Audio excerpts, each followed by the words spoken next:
rather than being an international pariah, Mr. Snowden deserves a medal for making us aware of what's going on.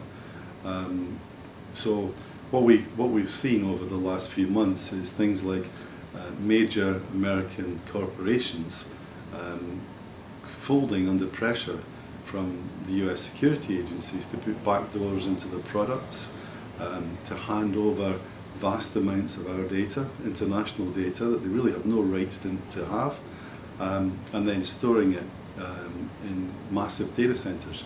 I was reading recently about a new NSA data center that's being built in the Midwest that's just one of the biggest data centers on the planet, and it's being used to store our data, our metadata, so that people can track what we're up to. Now, I understand that we live in dangerous times and that terrorism is a real curse, but actually this is a free world. I live in a free world and I intend to continue living in a free world, and I think that this government-based snooping is really bad. So there's the politics.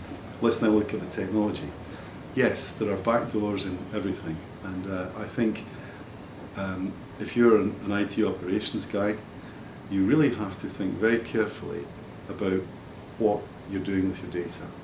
You almost have to take the attitude that any data you put in the data center, other people are going to be able to see it, regardless of what you do to protect it.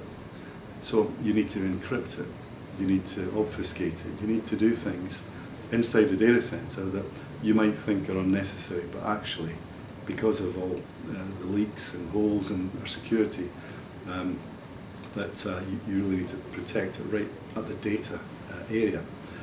Now, the typical way of protecting a data center is a hard shell with a soft core. That is, you put firewalls around your data center to protect access coming in through the network.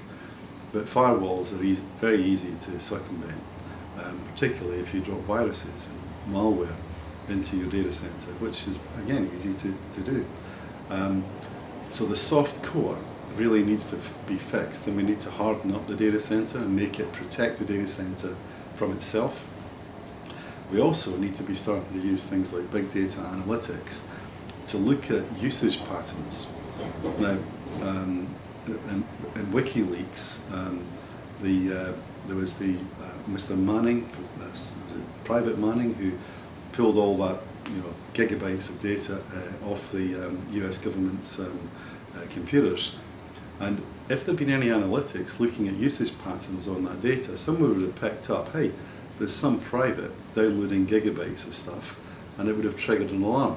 But obviously there wasn't. So analytics that actually look at usage, what's normal and what's not normal, I think we're going to see a lot more of that as a trigger point for security. Why would a credit card call center operator download thousands of credit cards? They might want one a minute if they're really good at answering the phone, or one every 2 or 3 minutes. And why would they want that data at 2 o'clock in the morning if the call center's closed? So there's a whole series of things that we can do that look at usage patterns and look at how data has been accessed, and then determine based on that whether that data is likely to be validly accessed or not. It's kind of a bit like, have you ever had your credit card stopped? Because you've done something that's unusual. You bought something that's over your normal, how much you spend. You've done it in a foreign country, and suddenly your card's locked. That's exactly the same thing. They're looking at your usage patterns. Why can't we do that in the data center? There are encryption techniques that are fairly unbreakable. I was reading in the paper about a guy who was arrested on potential terrorism charges, but ended up he was actually doing credit card fraud, and he had a USB stick, and he refused to hand over the key, and even Cheltenham, the spooks who can crack anything, couldn't crack it, and the judge put him in jail because he wouldn't give up the password. So plainly, encryption works, and that's pretty good evidence that it does. But it's all about protecting your keys, and many organizations have got very lax controls on their keys. They allow contractors to set up VPNs and key systems, and then they don't change them when that contractor leaves the business. They don't really protect their crown jewels. So having Cryptology technology is great, but you've got to do the basics in order to protect yourself. Back to storage. Sure. Do SMEs require different storage strategies to larger organizations? If you asked me that question a decade ago, I would have said maybe, maybe not. But nowadays I'd say almost certainly, because if we look at the way that SMEs are working, the SMEs are moving into the cloud at a very, very fast rate. Enterprises, companies with more than 1,000 employees tend to be fairly conservative.